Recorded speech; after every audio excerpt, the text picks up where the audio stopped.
فبأي آلاء ربكما تكذبان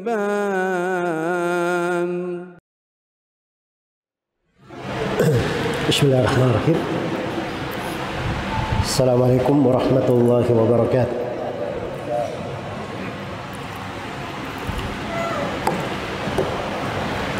الحمد لله رب العالمين, والصلاة والسلام على المبعوث رحمة للعالمين نبينا محمد وعلى آله وصحبه ومن تبعهم بإحسان إلى يوم الدين. أما بعد. Kaum muslimin dan muslimat, jemaah salat maghrib rahimani wa rahimakumullah.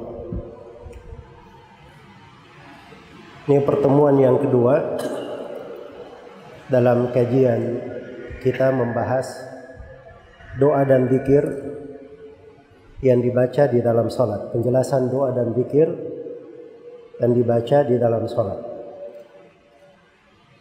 Pada pertemuan yang telah lalu telah saya terangkan dari mana takbir yang kita baca di pembukaan salat kita sebagai takbiratul ihram, dan dibaca pula ada perpindahan-perpindahan di dalam salat. Di malam ini saya akan membacakan satu doa seputar iftitah, doa pembukaan di dalam salat. Tentunya banyak doa yang diajarkan oleh Nabi sallallahu alaihi wasallam di dalam salat. Tapi kita akan membahas di malam ini sebuah doa dari doa-doa tersebut. Doa ini adalah doa yang paling kuat riwayatnya, karena berasal dari riwayat Bukhari dan Muslim dari Abu Hurairah radhiyallahu taala anhu. Beliau berkata, "Kana Rasulullah sallallahu alaihi wasallam idza kabbara fi sholati sakata hunaihatan qabla yaqra." Kata Abu Hurairah radhiyallahu taala anhu, adalah Rasulullah sallallahu alaihi wasallam. Ini pakai kata kana ya. Dan itu dalam bahasa Arab, kalau dibahasakan di bahasa Indonesia artinya Nabi terus-menerus melakukannya. Itu dari kebiasaan beliau. Jadi beliau itu idza kabbara fis shalah, kalau beliau sudah takbir untuk salat. Takbir untuk salat di sini yaitu takbiratul ihram yang dibaca Allahu Akbar. Nah, begitu Nabi sudah bertakbir Allahu Akbar,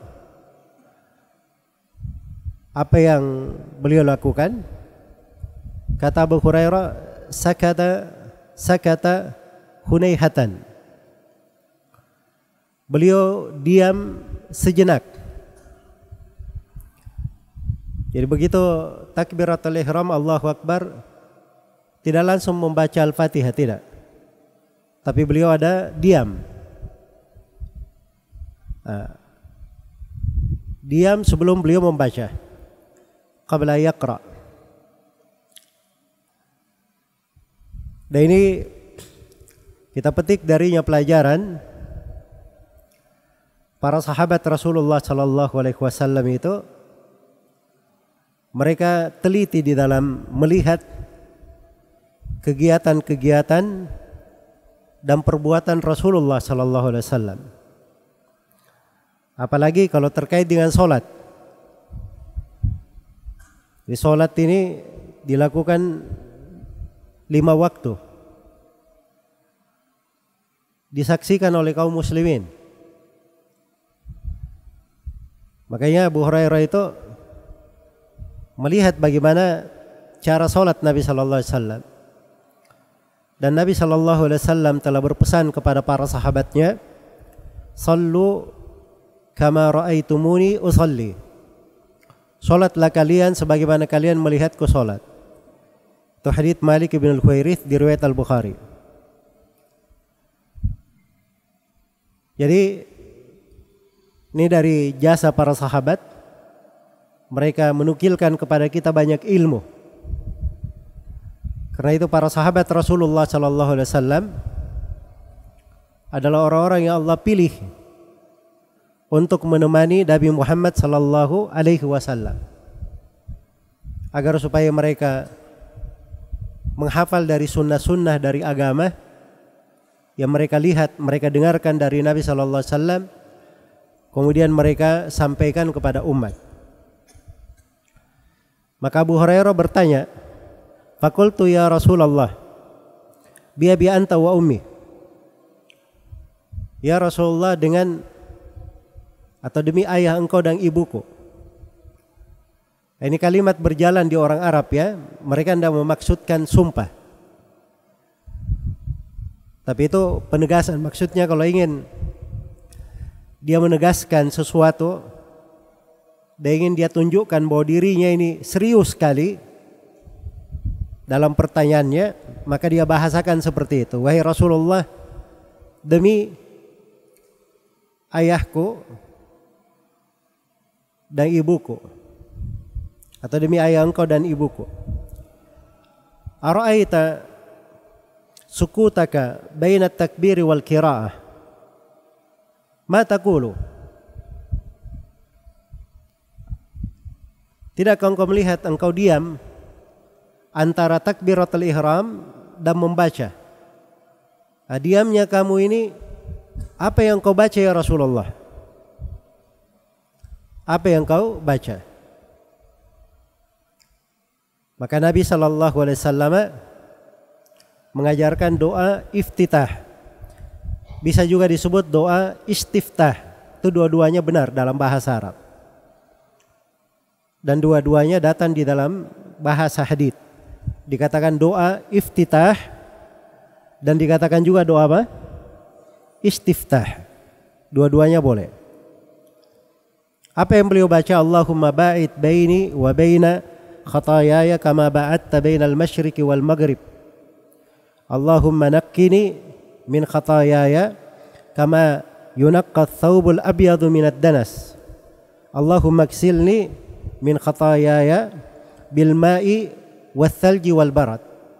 3 hal dalam doa iftitah ini. Sebelum saya terangkan makna doa ini, sebab ini inti pertemuan kita, kita ingin menjelaskan bacaan-bacaan yang dibaca di dalam sholat, agar sholat kita itu bermakna, lebih bernilai. Dari hukum di dalam sholat, selepas takbiratul ihram, disunnahkan untuk membaca doa iftitah. Dan ini kata Ibnu Hubairah adalah hal yang disepakati di tengah para ulama di seluruh mazhab kecuali Imam Malik. Mungkin sunnah ini belum sampai kepada beliau. Iya. Jadi itu hukumnya adalah sunnah. Jadi kalau ada yang bertanya apa hukum doa membaca, apa hukum membaca doa iftitah dalam sholat, jawabannya hukumnya adalah apa? Sunnah. Nah, hukum sunnah ini perlu kita pahami. Jadi begitu imam sudah takbiratul ihram, maka para makmum jangan terlambat.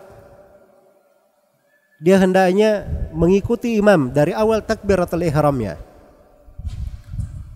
supaya dia bisa mendapatkan sunnah ini. Kemudian yang kedua, kalau imam sudah mulai membaca Al-Fatihah, maka makmum hukumnya wajib untuk mendengar bacaan imam. Sekali lagi, mendengar bacaan imam hukumnya apa? Hukumnya wajib. Jadi kalau ada yang bertanya, imam sudah baca Al-Fatihah, saya masbuk terlambat, belum baca doa iftitah. Apakah saya baca doa iftitah dulu, kemudian saya dengar imam, atau saya langsung dengar imam? Apa jawabannya? Langsung dengar imam. Sebab mendengar imam hukumnya apa? Wajib. Baca doa iftitah hukumnya sunnah. Jangan seorang melaksanakan sunnah dia tinggalkan kewajiban. Ini kadang banyak yang tidak mengetahuinya. Jadi doa iftitah itu kalau misalnya dia masbuk, imamnya sudah mau ruku, khawatir dia luput, maka dia masuk saja takbir Allahu Akbar, takbiratul ihram. Setelah itu langsung baca surah Al-Fatihah. Tidak perlu dia baca doa iftitah lagi, langsung baca surah Al-Fatihah, supaya jangan dia luput dari membaca surah Al-Fatihah sehingga imamnya ruku. Jelas ya? Baik, ini konsekuensi dari mana sunnahnya membaca doa iftitah. Dan terdapat di dalam hadis ini bahwa doa iftitah itu tempatnya antara takbiratul ihram dan membaca surah Al-Fatihah. Itu tempat membacanya. Tempat membacanya, dan itu dibaca pada rakaat yang pertama saja dari sholat. Dibaca dari rakaat yang pertama di dalam sholat. Dan terdapat bahwa sunnahnya membaca doa iftitah, sunnahnya tidak dijaharkan, tidak dikeraskan. Sebab Nabi disebut sakata hunaihatan. Beliau terdiam sejenak. Jadi tidak didengar suaranya Nabi sallallahu alaihi wasallam. Karena itu dari hal yang keliru ya dari sebagian imam. Kadang dia sholat Allahu Akbar, di sholat sirriyah saja bacanya didengarkan oleh orang di belakangnya. Dari baca doa iftitahnya, baca Al-Fatihahnya, baca surahnya, memang kayak berkomat kamit, tapi di belakangnya mendengar. Ini tidak benar ya, perbuatan imam seperti itu. Ya, apalagi di sholat sirriyah yang tidak dijaharkan. Karena asalnya imam itu dia sama dengan kedudukan makmum, sama-sama bermunajat kepada Allah. Jadi ini membaca sana membaca, jangan satu menjaharkan bacanya kepada yang lain, mengganggu orang lain. Iya. Andai kata Nabi menjaharkan bacaan, anggaplah si imam berkata, oh ini saya perlu ajari makmum di belakang ini. Makmum di belakang ini kadang belum belajar, maka saya jaharkan supaya mereka belajar. Tapi kenapa Nabi tidak melakukannya? Seperti itu kepada para sahabat. Malah Abu Hurairah yang bertanya, ya Rasulullah apa yang kau baca? Jelas ya? Baik. Kemudian di dalam hadits ini juga terdapat dari fikih bahwa seseorang itu hendaknya mengetahui tempat-tempat berdoa di dalam sholat. Jadi Abu Hurairah mau tanya apa yang dibaca, ternyata doa. Ya, itu doa iftitah. Jadi kita harus tahu tempat-tempat kita berdoa di dalam sholat. Karena dari maksud pokok adanya sholat itu adalah seorang itu mempertajam ibadahnya kepada Allah, menunjukkan jati dirinya sebagai hamba Allah dengan merendah diri, mengadukan kepapahannya kepada Allah. Dia bermohon dan bermunajat kepada Allah. Itu dari mana dia berdoa di dalam sholatnya. Baik.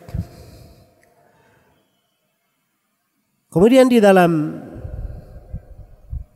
kandungan dari doa ini luar biasa ya kandungan dari doanya.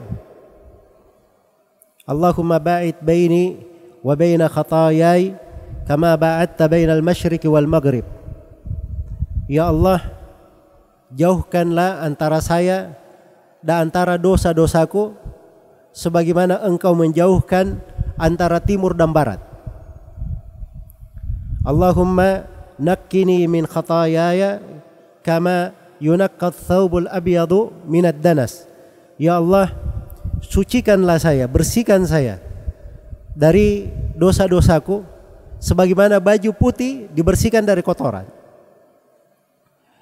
Allahumma gsilni min khatayaya bil ma'i wal thalji wal barad. Ya Allah, cucilah saya. Cucilah saya dari dosa-dosaku dengan air, dengan salju, dan dengan es. Iya. Jadi ini luar biasa ya. Sekarang yang membaca doa ini siapa? Siapa yang membaca doa ini? Rasulullah sallallahu alaihi wasallam. Itu yang beliau baca dalam doa iftitah.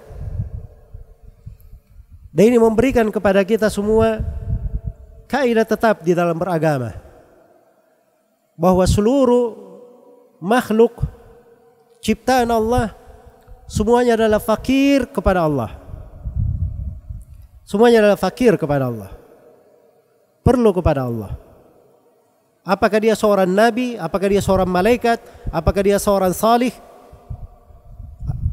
ataupun apalagi selainnya, semuanya adalah fakir kepada Allah.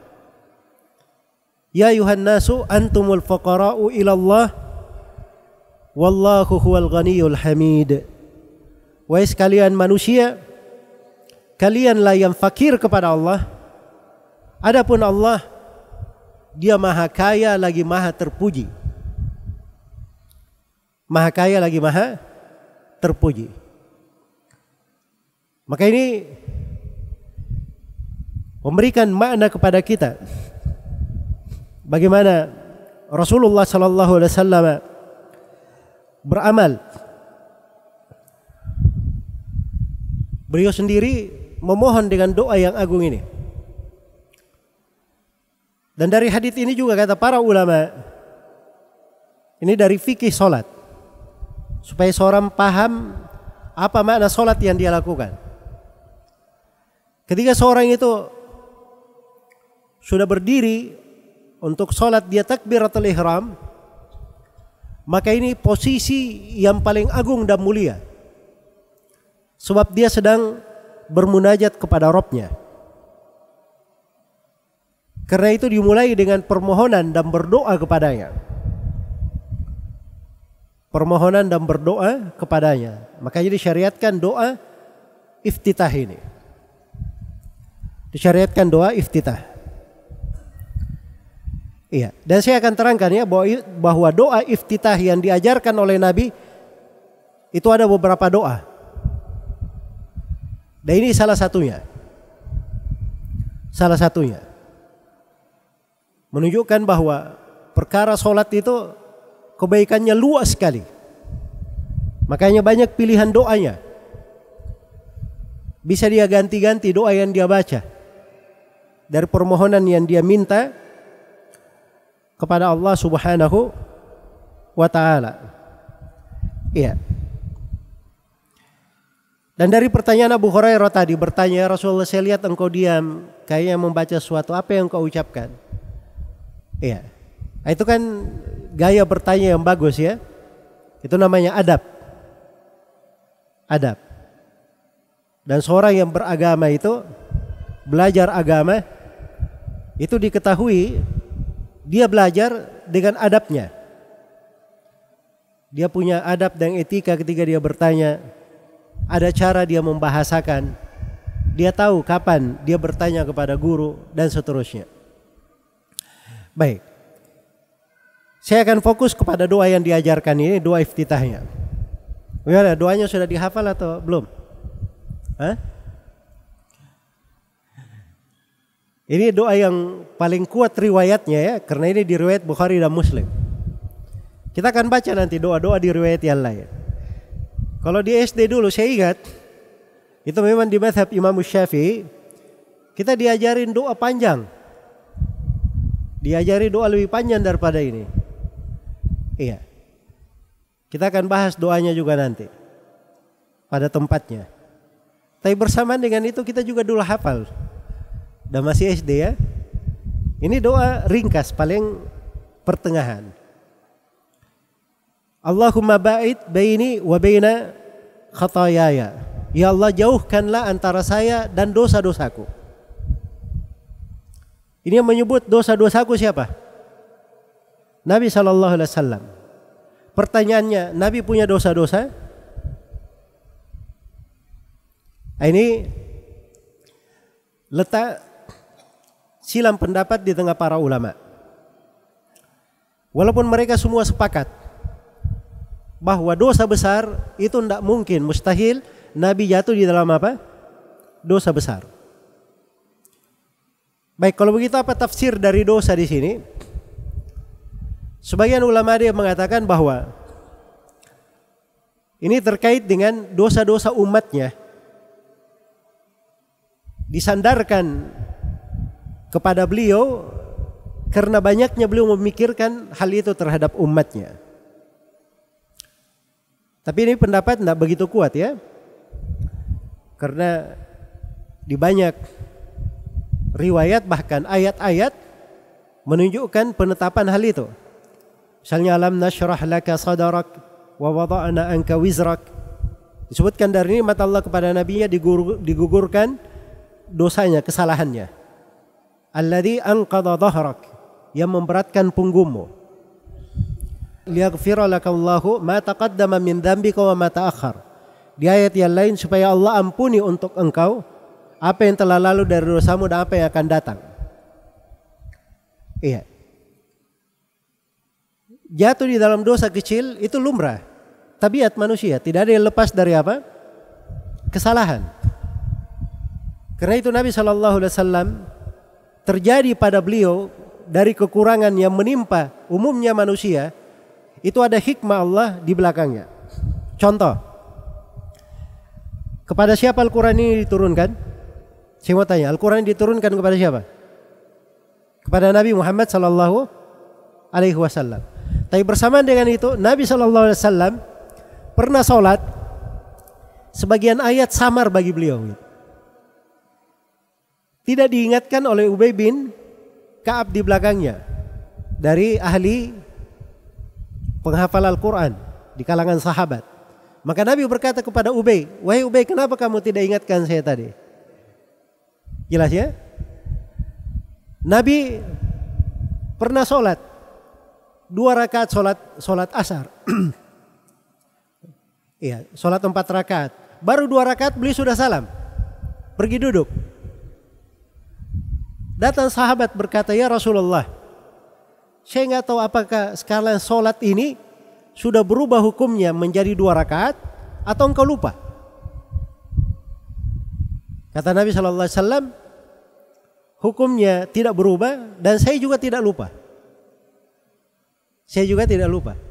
Berarti ini yang melapor ini kayak gimana? Nabi tanya kepada para sahabat yang lain, ini Dzul Yadain, namanya Dzul Yadain ya. Dzul Yadain ini benar dalam ucapannya atau tidak?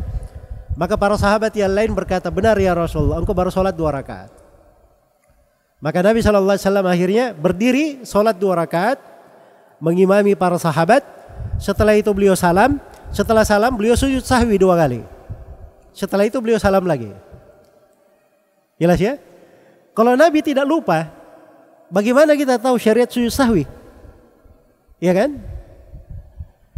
Jadi maksudnya hal itu terjadi pada Nabi SAW itu hikmah di sisi Allah Subhanahu wa Ta'ala, agar supaya seorang itu bisa mengenal syariat, diterangkan padanya hukum-hukum, dan juga dia tahu bahwa Nabi Muhammad SAW juga adalah manusia biasa. Iya, adalah manusia biasa. Jadi beliau memohon supaya dijauhkan dari dosa, sebagaimana jauhnya timur dan barat. Iya, maksudnya dosa itu hal yang mustahil hilang dari atas muka bumi ini. Sebab itu sudah ketentuan dan takdir Allah di tengah makhluk. Dan dia kata kita tidak berdosa, maka Allah akan hilangkan kita, kemudian didatangkan satu kaum berdosa, lalu mereka mohon ampun kepada Allah. Ya kalau tidak ada yang berdosa, di antara nama Allah Asmaul Husna, nama apa? Al-Ghafur, yang maha mengampuni. Ya siapa yang diampuni kalau tidak ada yang berbuat dosa? Jelas ya? Baik, itu dari hikmah Allah Subhanahu wa Ta'ala. Jadi dosa itu tidak bisa hilang. Tapi kita memohon kepada Allah bagaimana dijauhkan dari dosa. Dan ini permohonan luar biasa ya. Permohonan luar biasa. Dan kita ambil juga darinya fikih mendalam. Bahwa seseorang itu kalau mau jauh dari dosa, dia harus meninggalkan segala sebab yang bisa menjatuhkannya ke dalam dosa itu. Jadi kalau ada sebab yang membuat dia jatuh di dalam dosa, sebab itu dia tinggalkan. Makanya yang membunuh itu 99 jiwa dia sudah bunuh. Dia tanya kepada seorang rahib ahli ibadah, apakah ada tobat bagi saya? Katanya tidak ada tobat bagi kamu, terlalu banyak dosamu. Dibunuhlah rahib ini menjadi 100. Sudah genap 100 dibunuh. Iya. Maka dia tanya kepada seorang alim. Si alim berkata, siapa yang menghalangi kamu dari tobat? Itu bedanya ya antara orang yang berilmu dan ahli ibadah. Maka para ulama itu selalu bilang, jangan tertipu dengan ibadah orang. So, kalau ibadah yang dilihat, banyak dari orang-orang yang berpemikiran menyimpang punya ibadah yang agung, ibadah yang besar. Tapi bahaya dari pemikirannya, tidak ada ilmunya. Makanya alim ini ketika ditanya, apakah ada taubat bagi dia? Alim, orang yang berilmu, dia tahu hukum Allah. Makanya dia berkata, siapa yang menghalangi kamu dari taubat? Tapi negeri tempat kamu tinggal itu negeri yang tidak baik. Banyak perbuatan dosa di situ. Kamu jadi gampang membunuh tinggal di negeri itu. Kamu pindah ke negeri yang lain, disuruh berhijrah. Di sana ada orang-orang salih beribadah kepada Allah. Hiduplah engkau bersama mereka di sana. Jelas ya? Jadi diberi sebab yang membuat dia ringan meninggalkan dosanya. Nah, itu harus diambil sebabnya. Iya, diambil sebabnya. Sama sekarang ya anak-anak muda ini. Wah banyak, wah ini Ustaz saya kena fitnah perempuan, fitnah syahwat. Ya. Akun medianya ada semua. Dia punya YouTube, punya Twitter, punya ini, HP-nya ada 5. Ini untuk itu. Gimana semua dari sebab yang bisa menjatuhkannya ke dalam dosa ada di tangannya. Ada di tangannya. Maka dia harus pandai kalau ingin menjauhkan diri dari dosa, dia hindari sebab-sebabnya. Ya, dan dia ambil sebab yang membuat dia aman dari dosa. Misalnya dia sibukkan diri dengan ibadah. Dia sibukkan dirinya dengan menuntut ilmu. Ada target hafalan Qur'annya, ada target membaca Al-Qur'annya, ada target zikirnya. Artinya waktunya penuh, sibuk. Enggak ada slot untuk dosa lagi, itu sudah kosong. Akhirnya dia banyak dengan kebaikan. Nah, ini metode ya. Makanya Nabi SAW minta agar supaya dijauhkan dari dosa sebagaimana jauhnya timur dan barat. Dua arah yang berlawanan. Kemudian yang kedua, Allahumma naqqini min khataayaya kama yunaqqa ats-tsawbul abyadu minad danas. Ya Allah, sucikanlah saya, bersihkan saya dari dosa-dosaku sebagaimana pakaian putih dibersihkan dari kotoran. Ini ada baju putih ya, kotor. Iya. Begitu selesai dicuci, Masya Allah kembali menjadi putih lagi. Iya. Jadi Rasulullah mohon supaya dibersihkan dari dosa. Perumpamannya seperti itu. Dibuat dosa itu hilang dari dirinya berguguran. Nah, ini sudut lain ya. Kalau yang pertama dijauhkan dari dosa supaya tidak dekat-dekat. Yang kedua kalau belepotan dosa, kita mohon kepada Allah agar supaya kita disucikan, dibersihkan dari dosa tersebut. Iya. Dan dosa itu sifatnya banyak. Ada dosa yang kadang seorang sadar melakukannya. Ada dosa yang kadang dia tidak sadar, dia mengerjakannya. Ada dosa yang kadang dia jatuh di posisi dosa tersebut, dia tidak terlalu memperhatikan. Dia tidak bisa menguasai dirinya pada saat tersebut. Mungkin dia sedang emosi misalnya, akhirnya dia menzalimi orang. Itu kadang terjadi. Ya. Apalagi jiwa ya, namanya jiwa. Ya. Gampang sekali. Jiwa itu kadang sebagian dari jiwa manusia itu gemar untuk membalas. Senang melampiaskan. Jadi kadang dia keluar kontrol juga di dalam hal-hal yang seperti itu. Maka diminta agar supaya membersihkan. Ya Allah, bersihkanlah saya dari dosa-dosaku. Sebagaimana pakaian putih dibersihkan dari kotoran. Kemudian yang ketiga, Allahumma ksilni min khatayaya. Ya Allah, cucilah saya dari dosa-dosaku. Iya. Dengan air, salju dan es. Sekarang sudah diminta dijauhkan dosa. Sudah dia minta agar supaya dibersihkan dari dosa seperti pakaian putih dibersihkan dari kotoran. Terus kenapa diminta lagi? Dicuci dengan air. Ini sudah bersih.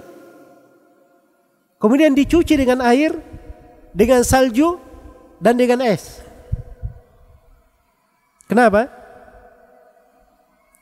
Kata para ulama, dosa itu punya pengaruh-pengaruh buruk pada diri. Dia punya kadang memiliki panas bagaikan api. Maka ini perlu dipadamkan. Perlu didinginkan. Makanya tidak tanggung-tanggung. Dari benda yang membersihkan diambil semuanya. 3. Air, salju, dan es. 3 sekaligus. Ini semuanya kan air semua. Asalnya dari air. Tapi ada perbedaannya. Ya. Dan diambil dari 3 komponen ini untuk seorang itu terhindar dari pengaruh-pengaruh buruk dosa. Karena itu dosa dan maksiat itu pengaruhnya kepada seorang hamba luar biasa. Prahara dosa di dalam kehidupan itu sangat membahayakan. Kadang dosa itu bisa memberi prahara ke dalam hati. Dan disebut di berbagai tempat dalam Al-Quran dan hadits Rasulullah, pengaruh dosa ke dalam hati puluhan pengaruh. Kadang membuat hati ini lalai. Kadang membuat hati itu menjadi gundah gulana. Kadang membuat hati itu menjadi tidak tenang. Kadang membuat hati itu tidak khusyuk. Kadang membuat hati itu menjadi keras. Akhirnya sulit dia memahami dari ilmu. Sulit dia memahami ayat-ayat Allah. Tidak bisa dia menangis karena Allah Subhanahu wa ta'ala. Dan kadang dosa-dosa itu bisa mengeraskan hati. Kerasnya hati itu disebut dalam Al-Quran 3 bentuk. Ada dalam bentuk rain. Ar-rain itu hati ini diberi titik-titik hitam. Sampai yang tadinya merah berubah menjadi hitam. Tapi masih kena pengaruh titik-titik. Itu rain namanya. Iya. Dari pengaruh yang buruk ke hati. Dia itu bisa hilang dengan istighfar, dengan tobat, dengan doa yang disebutkan di sini. Itu bisa hilang rain ini. Tapi doa yang dibaca ini lain ya. Dia memang pengaruh asalnya menghilangkan rain ini. Tapi kalau dibaca doa istiftah ini dan dia niatkan dia bertobat dari segala dosanya, dosa besar pun bisa digugurkan karena itu. Kalau dia meniatkannya, dia memaksudkannya dari segala dosa dia bertobat. Iya. Dari segala dosa dia bertobat kepada Allah Subhanahu wa ta'ala. Jadi yang pertama rain namanya, titik menjadi hitam. Kemudian yang kedua ada namanya al-khatam. Jadi ibaratnya ini sudah dibungkus, sudah dibungkus, kemudian diberi khatam, stempel. Ada capnya sudah di situ, di hatinya. Kemudian derajat yang ketiga ada namanya at-thoba. At-thoba ini sudah dicetak. masuk dalam cetakan, tertutup. Ini lebih dahsyat lagi. Dan ada derajat yang lebih tinggi lagi, namanya al-kuful. Dikunci sudah hatinya, digembok. Ya sudah tertutup, tercetak, digembok pula. Nah, ini hal-hal yang bisa mendera hati. Dan itu dari pengaruh dosa-dosa. Tergantung dosa yang dia lakukan, besar kecilnya. Besar kecilnya. Sebagian dosa itu tidak berpengaruh pada dirinya saja. Kadang memberi pengaruh dalam hidupnya, memberi pengaruh pada rezekinya, memberi pengaruh pada umurnya, memberi pengaruh pada anak-anaknya, pada keluarganya, bahkan pada hewan ternaknya, pada kendaraannya. Karena itu kata sebagian as-salaf, kadang saya berbuat dosa dan saya lihat pengaruh dari dosa itu pada pembantu saya dan pada hewan kendaraan saya. Subhanallah. Dan sebagian dari as-salaf rahimahullahu ta'ala, ada yang kena musibah sesuatu. Dia berkata, ini pengaruh dosa yang saya lakukan, mungkin karena pengaruh dosa yang saya lakukan 40 tahun yang lalu. Dia ingat dosanya 40 tahun yang lalu. Jadi dosa itu punya pengaruh, panas, menguap, bisa membakar. Hal-hal yang kadang tetap berpengaruh dalam hidup. Makanya dicuci dengan air, dengan salju dan dengan apa?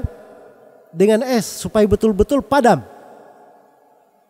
Betul-betul hilang dari pengaruh dosa itu. Iya. Maka ini luar biasa dari kandungan dan kebaikan di dalam hadits yang mulia ini. Karena itulah kita juga harus memahami bahwa doa yang diajarkan oleh Nabi Shallallahu Alaihi Wasallam ini peringatan untuk kita semua, agar supaya berhati-hati dari dosa-dosa dan kemaksiatan. Iya. Kita diperintah untuk menghindar dari segala kejelekan. In tajtanibu kaba'ira ma tunhauna anhu nukaffir ankum sayyi'atikum wa nudkhilkum mudkhalan karima. Kalau kalian meninggalkan dari kejelekan atau dari dosa-dosa besar yang kalian dilarang darinya, maka kami akan menggugurkan dari dosa-dosa kecil kalian dan kami akan masukkan kalian ke dalam sorga, tempat yang mulia, yaitu dalam sorga. Iya. Dosa ini kadang disebut di dalam Al-Quran, sebagian dari ilmu dihapuskan dari Bani Israel, dibuat lupa mereka, disebabkan karena dosa. Disebabkan karena dosa. Karena itulah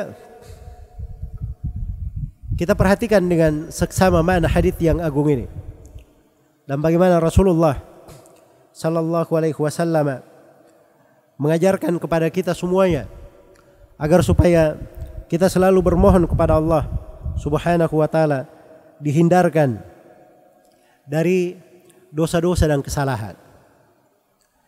Iya. Kemudian Rasulullah sallallahu alaihi wasallam itu mengajarkan doa ini kepada Abu Hurairah radhiyallahu taala anhu. Oleh Abu Hurairah dinukilkan kepada umat bagaimana keagungan dari doa ini agar supaya dihafal dan bermanfaat hal itu bagi umat manusia. Terjadinya berbagai musibah, malapetaka yang melanda umat Islam, melanda negeri-negeri mereka. Terjadinya kekurangan, paceklik, tertahannya hujan dan sebagainya dari musibah-musibah yang menimpa. Itu diantara sebab pokoknya adalah karena dosa. Karena dosa. Karena itulah banyak sekali di dalam doa yang diajarkan oleh Nabi sallallahu alaihi wasallam permohonan supaya kita diberi taubat dari dosa, dijauhkan dari dosa, dihindarkan dari dosa, agar supaya kita tidak tertimpa oleh kejelekan tersebut. Iya. Dan di sini dari sifat di dalam hadits, Nabi itu berdoa, ya Allah jauhkanlah antara saya dan dosa-dosaku. Ya Allah sucikanlah saya dari dosa-dosaku. Ya Allah cucilah saya dari dosa-dosaku dengan air, salju dan es. Itu selalu dibahasakan dirinya sendiri. Sebab seorang itu dia hendaknya paham bahwa dirinya ini banyak kekurangannya. Dia banyak melihat dan memeriksa aibnya sendiri. Iya.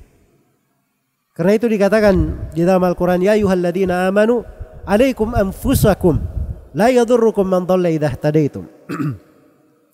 Wahai orang-orang yang beriman, hendaknya kalian membenahi diri-diri kalian sendiri.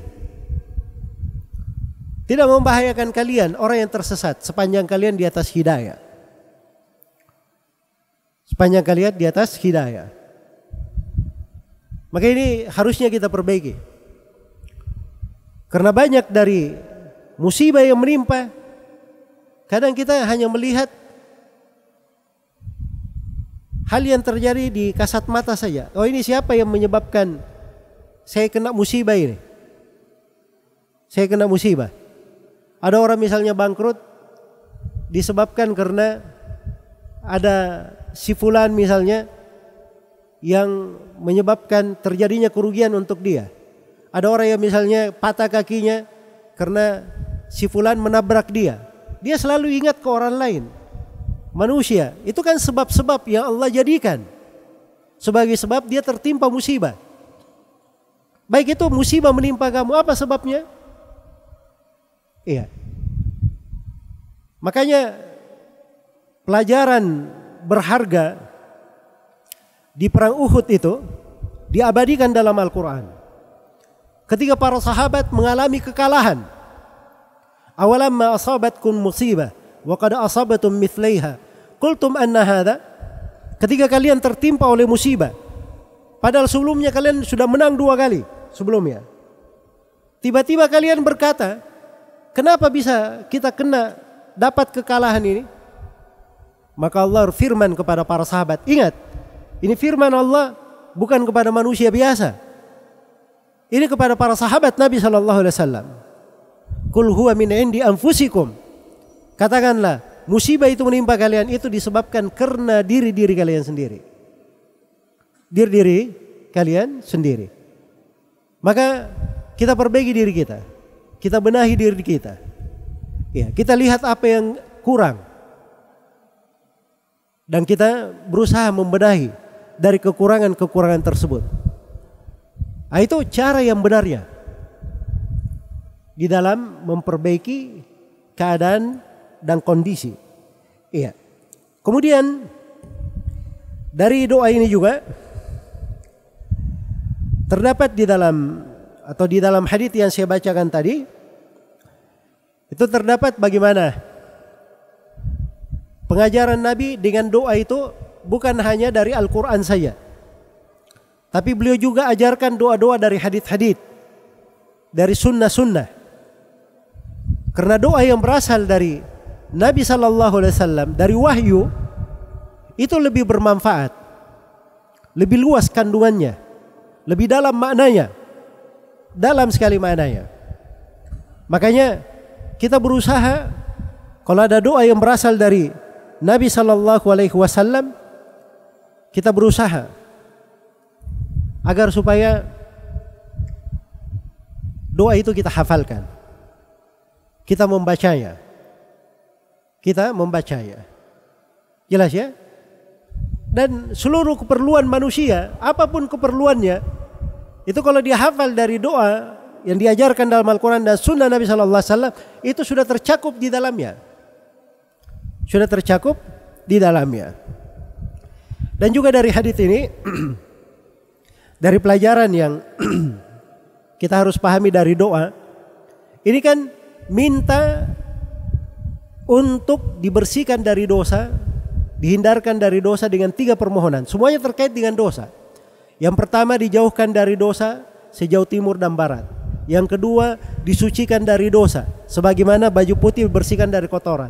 Yang ketiga, setelah itu disirami, dicuci dengan air, salju dan es. Ini kan 3 permohonan. Semuanya terkait dengan dosa, sama. Iya. Ini pengajaran ya bahwa kita itu memohon bukan cuma sekali, 2 kali. Kayak orang acuh saja.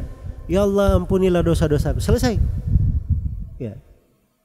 Tapi dia mohon dengan berbagai permohonan. Ya. Tahu cara orang melobi ya? Kadang dia melobi, datang dia ke sebuah perusahaan misalnya, dia tawarkan produk saya. Dia bawakan gaya A, enggak mempan dia kasih gaya B, enggak mempan dia kasih gaya C. Itu kan bentuk menunjukkan keseriusan, keahlian. Iya. Ini dia bermohon kepada Allah Rabbul Alamin. Iya. Dari ilhah, dari bentuk keseriusan dan bentuk keahlian dia berdoa, dia bawakan dari doa yang dengannya dia berharap Allah memperkenankan doanya, menerima dari apa yang dia minta, menerima dari apa yang dia minta. Maka ini hadits adalah hadits yang agung. Ya, baik, siapa yang sudah hafal haditsnya?